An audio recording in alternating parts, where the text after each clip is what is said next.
He sits by a foggy window, layered in 2 shirts, heavy pants, and a scarf. A space heater groans behind him, but 80 years of wear ensure his body shivers with a cold that refuses to go away.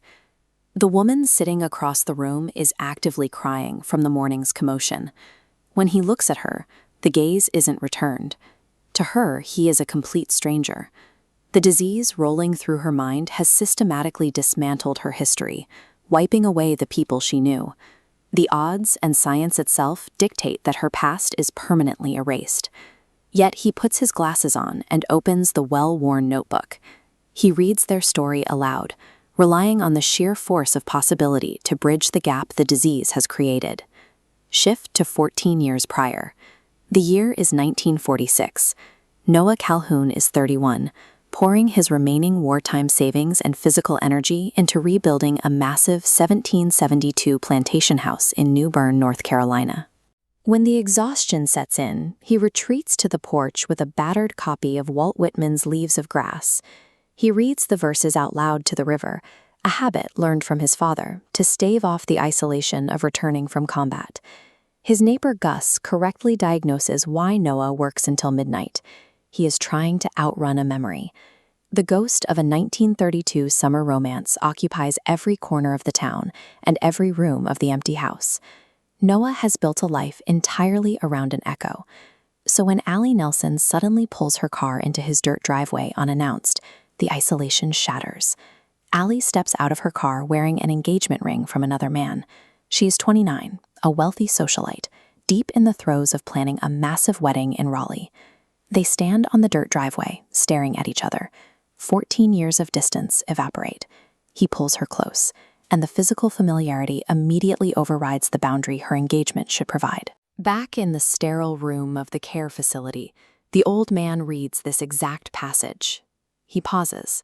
The woman opposite him stares straight ahead, her expression entirely blank. He scans her face. He watches the rhythm of her chest rising and falling, tracking her hazy eyes to see if the words trigger any microscopic firing of synapses. The nervous hesitation Noah felt standing on the porch in 1946 is identical to the dread he feels right now. In both timelines, he is waiting for Allie to look at him and decide to stay. The original fracture in their relationship was engineered by status. Back in 1932, her parents determined that a working-class boy who hauled timber for a living was entirely unfit for their daughter. Now, she is preparing to marry Lon Hammond Jr. He is a successful lawyer born into a prominent family whose fortune was during the chaos of the war. He provides security, but their relationship runs strictly on a schedule, leaving no room for poetry or spontaneity.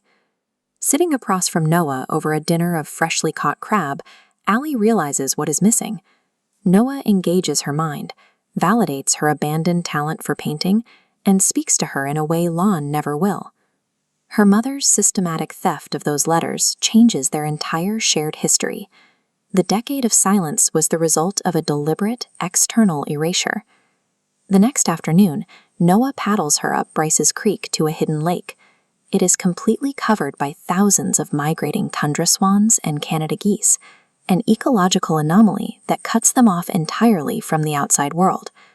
A sudden cloudburst violently disrupts the quiet. Heavy rain forces them back to the dock. The storm soaks through Allie's clothes, physically washing away the composed, aristocratic image she brought from Raleigh. Shivering by the fireplace in borrowed clothes, they finally speak the truth. Noah confesses that his feelings never faded. Allie admits she has spent 14 years looking for him in every other man she met. In the care facility, the old man's voice rises. He reads this confession aloud, pouring every ounce of his remaining energy into the delivery, holding his breath as he finishes the sentence. He specifically chose this raw, emotional peak to read today. If the science of her disease is impenetrable, he is betting that the pure intensity of this memory has enough force to break through it. And then it happens. The blank stare dissolves. Allie looks at him, her eyes suddenly sharp. She says his name. She remembers the porch, she remembers the rain, and she remembers the swans. For a few precious minutes, The disease releases its grip. They hold each other, crying. The relentless, agonizing ritual of reading the notebook every single morning has yielded an impossible return. But the window shuts almost instantly. Panic floods her face as the neural pathways short-circuit again. She pushes him away, crying out for the nurses, having completely forgotten who he is within the span of a single breath.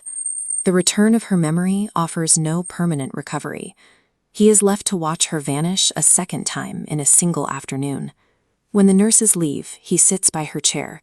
She still has no idea who he is, but he gently takes her hand and bows his head.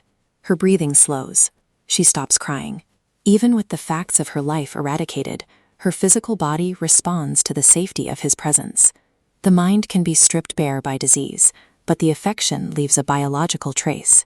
The memory is gone, but the emotional imprint survives intact.